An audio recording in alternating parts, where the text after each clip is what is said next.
Hey man, How's it going? good. How's it going over there? Good, good. I see a flurry of part.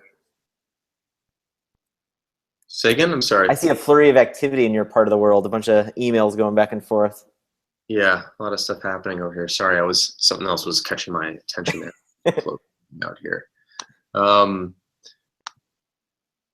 cool. Yeah, what's going on? Sorry, one of those days.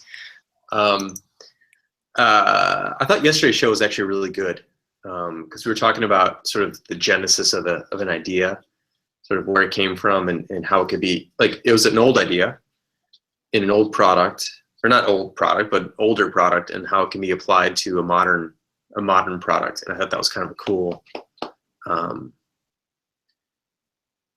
a cool, like kind of a good way to get a discussion going. Was there anything else that came to mind around that? Like any other thoughts after that show yesterday? No, I mean not really. I mean it is. It's all good thinking. It's definitely like along a lot of lines that I want to pull the trigger on. And now the only limiting agent is just me balancing the time to get those things in motion. And it's a theme that we revisit. So no, there wasn't nothing yet. I'd like to, like we've been talking about these train schedules. Like I've just basically gotta get it on there.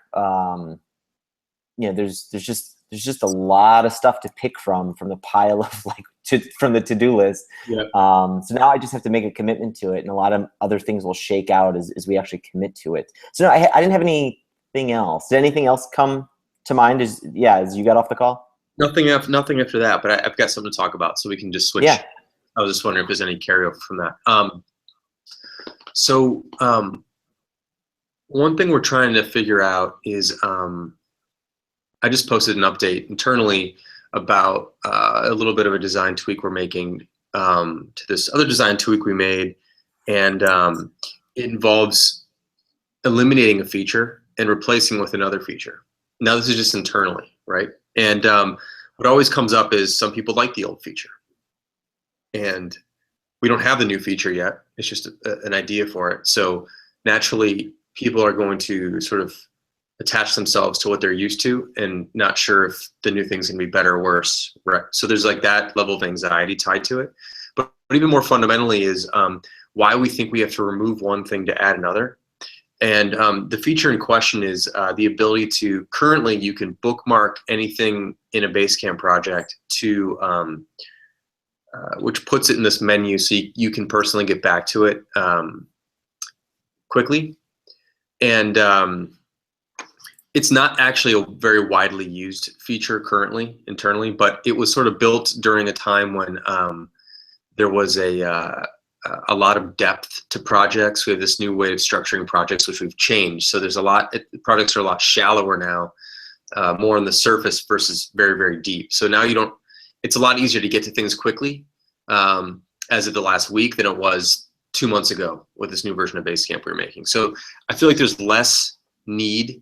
There's habits built up because we've been using this other version for 6 months, but there's actually less need for the personal bookmarking feature. Not that it's not valuable, but that there's a little bit less need for it. I think this is the pitch, right?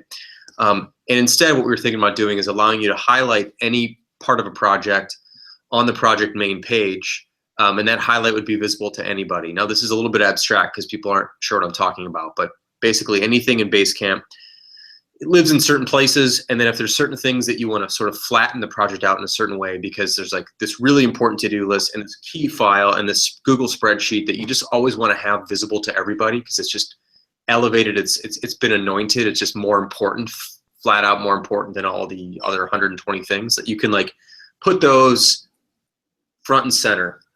And that would actually replace the bookmarking feature, the idea being that the important things are actually usually more universal, and that you can just sort of make this advantage for everybody versus having to have each individual person decide what pieces are important and then bookmark those. Anyway, now the question comes up is like, why not offer both? Why not allow people to personally bookmark things and then also allow you to sort of globally highlight things? And it's certainly an option. We could do that. My instincts tell me like that they're so similar that there's not enough contrast between them that the distinction becomes hard to explain. Then all of a sudden you've got like, which one do I do scenario, and you've got 2 buttons instead of 1, and you've got like, it's similar to like one of the suggestions is, well, one of them could be a star and one of them could be a bookmark, and it's like, well, they're both calling something out. So now which one do I want to do? So anyway, it's one of these really interesting little dilemmas where you have a feature that we built. I feel like had we not built bookmarking before when things were deep, we wouldn't be building it now. But it's a relic from the past when we needed to. And so this new idea is something that we want to introduce now that we wouldn't have introduced before because the design didn't need it before, and now it does. So it's kind of one of these interesting moments of, do we have both? Do we have one? Do we have the other? How do you deal with people who are used to the other, who can't necessarily imagine how they would use the new one yet because it doesn't exist? So it's just kind of one of those interesting little moments of product design dilemma. And yeah, totally. There's no proof in the answer one way or the other. It's more like an instinct. What do we think would be? And my instinct is always to, whenever we're fighting between, and fighting is the wrong word, but like fighting with the solution, I guess, is, I'm not talking about fighting with people, fighting with the solution. Like whenever there's a very, very big known against an unknown, it's very unfair for the unknown. And so I like to try and favor the unknown to see if the unknown is good or not. And the only way to do that is to try it. Otherwise, all the momentum, like almost all the momentum will be behind the thing that everyone already knows about because it's real, and the other one is an abstract idea. So my instinct is usually like, well, let's try building this other thing also. We can leave both around, and for the time being, I don't think we want to have both in the final product. But since we've already built one, we can leave it there, and we can build this other one and see like how the other one feels against the existing one, and then make a decision. It's not really an A/B test. It's not like there's 32 of these and 29 of these, so definitely 32 wins. It's not really so much about that. It's more about, now that this exists, are we using it? How do we feel about using it? Does it make sense? That sort of thing. And it's very hard for an unknown abstract to fight a known real thing that exists. So I'm always trying to protect the unknowns in that case. I don't know. Do you have any similar experiences, or how you deal with those sort of situations where something exists and everyone knows it, and so it's like, of course that makes sense and it's comfortable, versus, but I think there might be another way to do it.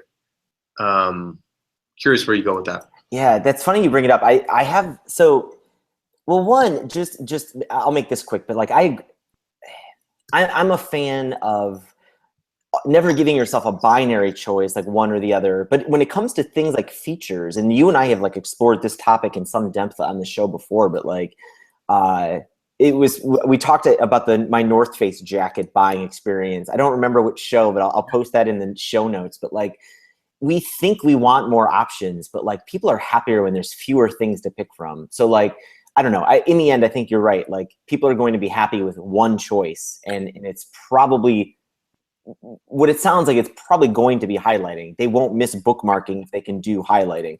But again, I think I share your gut reaction. I want less. There shouldn't be 2 options. If people can get by with one option, there should be just one option.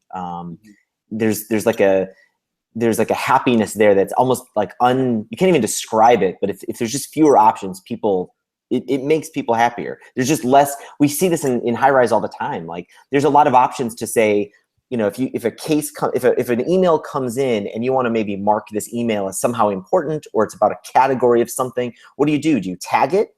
Do you put it into a case? Do you put it into a deal? Do you categorize the deal? I mean, there's too many options sometimes to do the same thing, and it hurts people. We hear the pain all the time. So I don't know. I'm with you. Because then the question is like, am I using this right, or am I doing it wrong? Yeah. That's what happens when you have. These are really subtle things, but I think they're important because they pile up. And it's like, I agree. If there's 2 things and they're similar, and then you pick one, there's like you have buyer's remorse basically in a way, and then you're like, should I have done the other one, or what's well, if I think this is important, I don't know. So one of these, it's really one of these interesting things, but it's also interesting to see the feedback, the defense of and this is just a human thing. I do this too. So I'm not saying other people do it and I don't. I do it too. Like the defense of the familiar, in the face of something unknown, even if the unknown concept might be better, you just don't know it until you try it. And so since you haven't been able to try it, you really dig in on what you like. Yep. And so I think it's sort of the job of the product manager or product director or leader or whatever it's called to encourage or I don't know what the right word is, but to like protect the abstract unknown while it's being developed, so it's not shut down before it gets a chance to prove itself. You know, Right. Yeah, one way no, totally. not to tell anyone anything until it's live, right? But then it's like there's secrets all over the place, and that doesn't feel right either. So it's kind of a weird trick between how much do you communicate, how much do you share, and then you realize people are going to push back, and then there's like momentum to push back, and then it's like, why are we working on this if everyone's complaining about it? And the answer is like, well, it's not really complaint. It's just like that's the natural response when you don't know what's coming and you're already comfortable with something. So it's very interesting. It's a whole interesting little Yeah. dynamic, and it's one of the challenges I think of trying to lead a product. Yeah, we're going. So this is a similar thing that we're going through right now that I think shares very similar kind of things that are happening. Is we're building it kind of an inbox concept into Highrise. So right now Highrise has your basically your list of latest activity. Right, this is the stuff that's just always kind of going on, and it's like you can kind of look at this to see kind of what's been happening with your contacts or with your account, but it's not a very good place to take action on. If you like see something that's important, it's not called out enough. Like it's impossible to go through this list and like find the things that like really still need some kind of action. Like, is this thing just hanging out there and we need somebody to respond to it? Is this an important client that like needs extra attention? We've tried to solve it a little bit with kind of marking things that haven't been answered by somebody yet. So like you could look through that activity and be like, hey, nobody's answered this person yet. We better do it. But it's still not good enough. It can still get lost in this like sea of information and things happening. So we basically need some sort of inbox or to-do list or things that haven't been answered yet, things that need like action. And like, so we all are familiar with this concept of an inbox. So immediately we're starting to talk about it now. Like, okay, let's add this. Like, what is it going to look like? And immediately it's like, Gmail inbox, right? I mean, everybody is familiar with the Gmail inbox. So immediately that's like the thought process. Like we should make it like the Gmail inbox. Of course we should. We all use a Gmail inbox, but really, I don't want to cargo cult this thing. Like everybody uses an inbox. Gmail inbox looks the same as the Yahoo inbox. That looks the same as these other inbox apps that are coming out right now. It's all that one row. They're all designed the same. Checkbox on the left to take some bulk action on it. But like, do we really understand the job that we have doing it? I'm starting to ask these questions, and there's words that come up that I'm like, I don't really know what we mean by this. Like, one of the things that came up was like scannability or seeing a lot of stuff, and it's just like, is that something that's important to see a lot of stuff? I don't know. I'm not taking that much of an opinion on it at the moment, but it's like, I could argue there's maybe more important things that I don't know what that we might want to prioritize over like seeing a lot of things. Yeah. I could make it up right now, but it's like I'm pretty sure there's more stuff at the table that we need to like sift through before we just jump on to like Gmail inbox.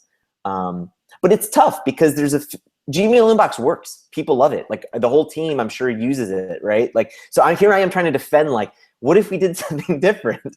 Like, what if we went, even with our current kind of snippets it's weird. I find myself in the same kind of position. Like, should we not go with the status quo here of what an inbox looks like? And I don't know. I don't know yet. We have to see it. It's like one of those things we have to kind of like use it and see it in action. We can't really argue about it that well just on paper even. So yeah, it's a challenge. It's one of these good little meaty, heady challenges because it's not just about it's not just about the design and the code to make it work. It's also managing the human expectations around it and just the personalities and the emotional appeal and attachment to certain things. And then there's also truth to all of the sides. Like, so you're like, well, I do want to bookmark things like for myself. I don't want to, And one of my responses to that is like, well, browsers are really good at that already. So do we need to be duplicative and create bookmarking in a site, in a web app that has bookmarking? But then we have native apps that don't have bookmarking. So and if you switch browsers, you don't have the same bookmark. So there's arguments there. So it's kind of just, I don't know, it's kind of an interesting thing. But the other thing that's interesting about it is that this is where, when you dig into it, you realize that people are using the bookmark feature not for tradition, like they're using it to mark something that means something else to them. So they're like, well, I use bookmarking because I want to get back to something later that I need to read or respond to. And to me, that is actually an insight. They're hacking the bookmarking feature to do something else. So actually, would we be better off building something more specific about like a reminder, like remind me about this tomorrow. Tell me about this another time or whatever. Like, is that really what's going on here? Or is it like, I don't want this to go away from my notification, so can I just like can I make a notification sticky more so than do I need to like bookmark a page? Like, I don't know, but there's, when you dig into why people are attached to something and you realize that they're attached to it for different reasons, there actually may be better designs for those reasons. But the only sort of thing they can do right now is use the feature that exists, and so they defend it when really there might be a better way to design for that problem. Because I felt the need to like read it later. Like that's something I find the need. Like when I actually bookmark something like in my browser, for me, it's more like a reference. The way I do it is like, this is a reference for another time, not like I need to get back to this by the end of the day or tomorrow. But I have felt the need to want to remind myself to do something. Like I'll read something and I know I want to respond to it, but I don't have time right now. So I'd like to just mark it like, remind me about this in 3 hours, or remind me about this tomorrow. It's kind of like snoozing something versus bookmarking it. So anyway, it's kind of neat just to get into those things. And my feeling is like, it's better to understand what people actually are trying to get out of that feature, the bookmark feature. Some people just need to get at it quicker, right?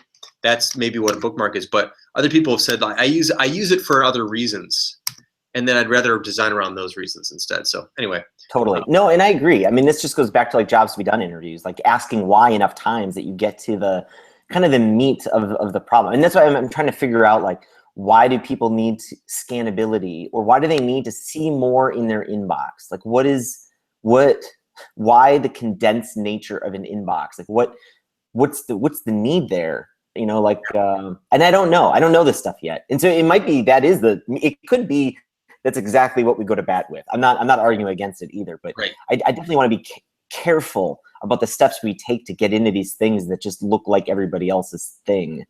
Yeah, I think it might be like my gut there would be that part of it kind of depends on how many things are in it, right? So if you have 3 things in your inbox and you've got your whole screen open, your browser full width or whatever, and taking over the screen, you've got like three small rows. You're like, that is not good information design. Like I'd rather just see those things open perhaps, or I'd like to see them larger. But if you're trying to look at, if your inbox has 75 things in it, then maybe it does make more sense to have a higher density so you can sort of get a 10,000 foot view. So it kind of depends, and it might depend on who you're talking to. People who are looking for density might be looking at 75 emails in their inbox because they keep their inbox full all the time. Other people who just want to know if there's 1 or 2 things and want to really call those things out big so they can get them off the screen and have a blank screen, may not want to see 2 or 3 thin rows. They might want to see like 2 or 3 big blocks, So it's not even enough to ask the question to somebody without understanding like what situation are they actually in, and why is their answer coming at me the way it is. Right, because the concept is very different, or the context is very different, right? And I mean, I'm just making stuff up again, but this is the train of thought that is like going into this feature that like we might arrive still at the Gmail inbox, and it's just going to look exactly the same way. But like I can imagine a personal Gmail inbox. Like I go through my inbox and there's a lot of messages and I don't respond to most of it. Like, yeah, I probably need to see a lot on a screen because I just ignore half of it. And I'm just looking for like the key people that I give a shit about. Yeah. But like this type of inbox, they're all things that we give a shit about. Like I want all of them replied to. Like we don't get to choose this list. Like these are all of our customers. Like they all should get a reply right now. But some of them are more important than others. Like some of them are having like current issues with the app versus a feature request, which we're probably just going to thank them for. But like there's people who are stressing right now. So there's priorities for sure. But like again, like is seeing more on the screen solve that, or just a better filter, a better sort? But yeah, it's all very interesting when you actually start asking the questions about like why the heck are we, going to make this choice to design it this way versus copying somebody else's way.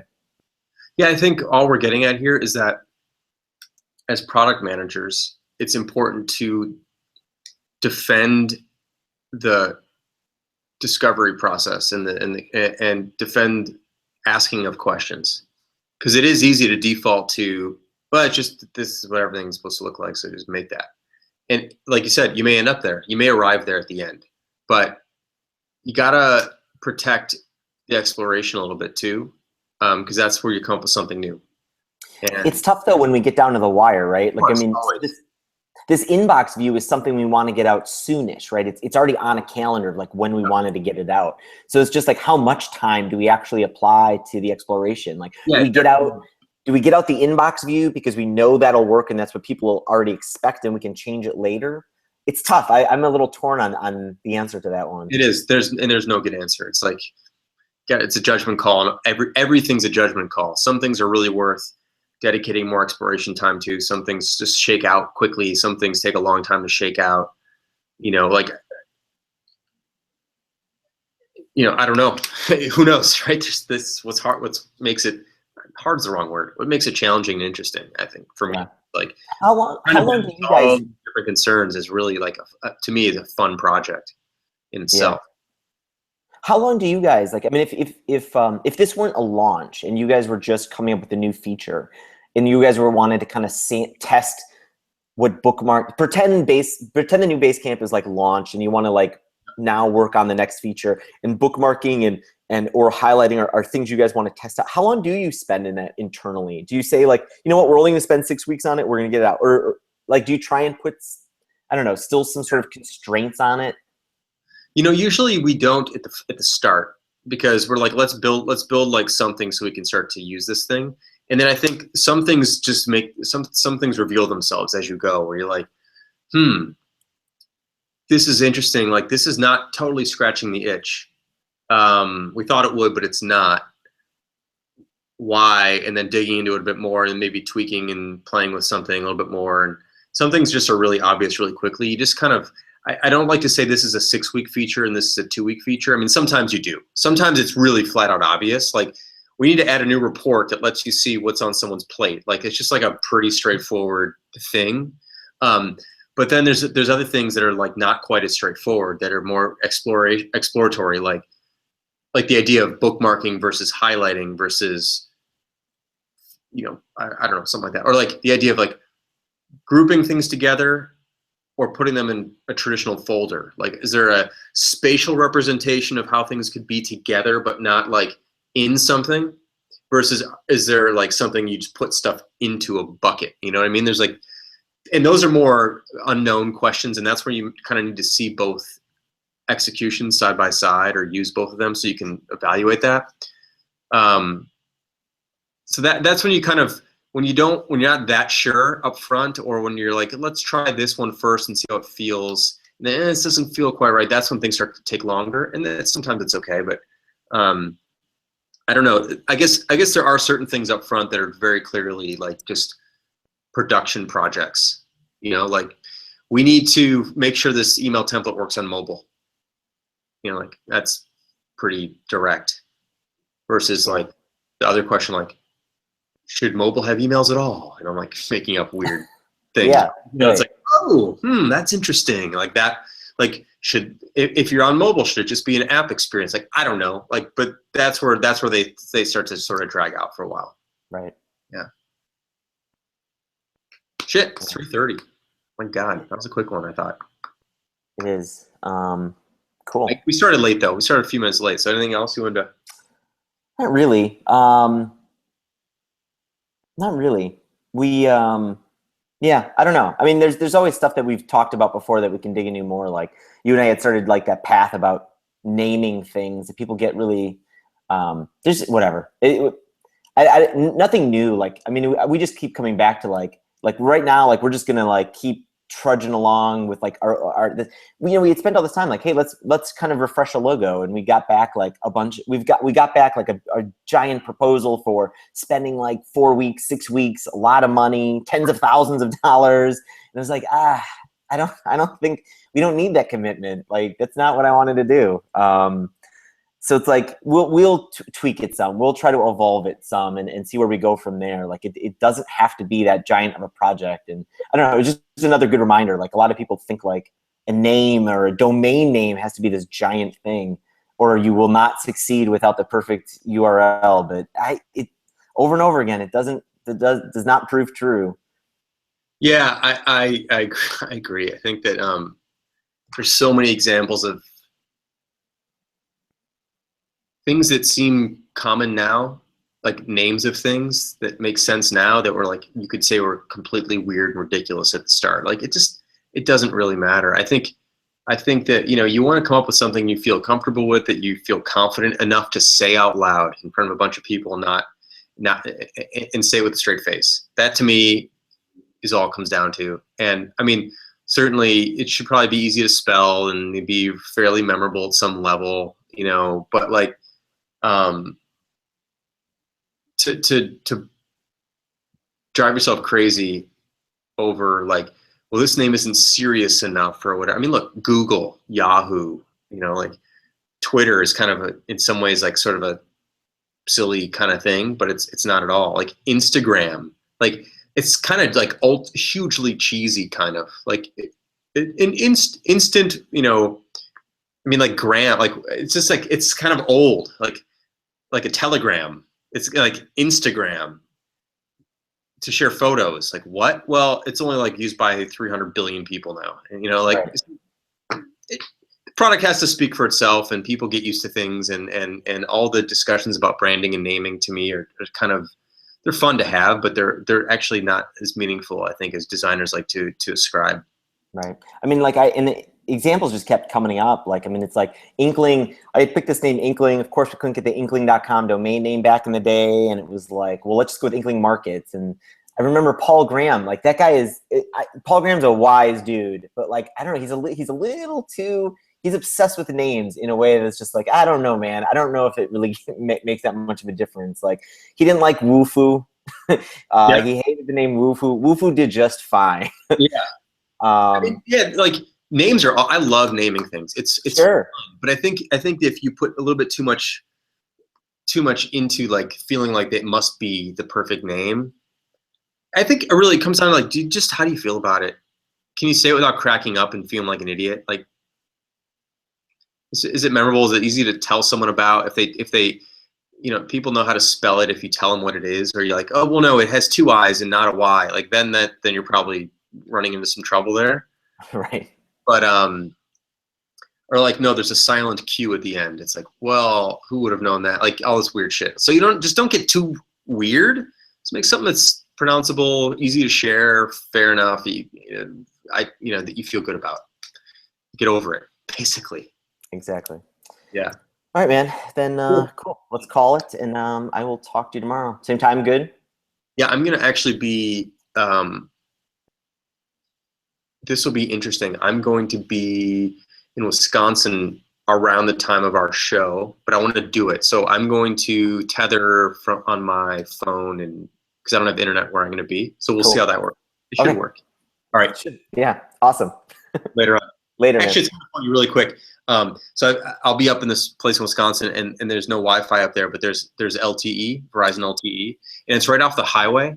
And I feel like I might be the only person using that tower because I get like 50 megabits down on LTE. It's crazy. It's faster than my cable modem at home in Chicago. So it's kind of fun. So I'm sure that the quality might be the best quality ever, even though I'm in the middle of nowhere. Maybe that'll be awesome. Yeah, we'll test it. Talk. See you, man. Cool. See ya. Bye.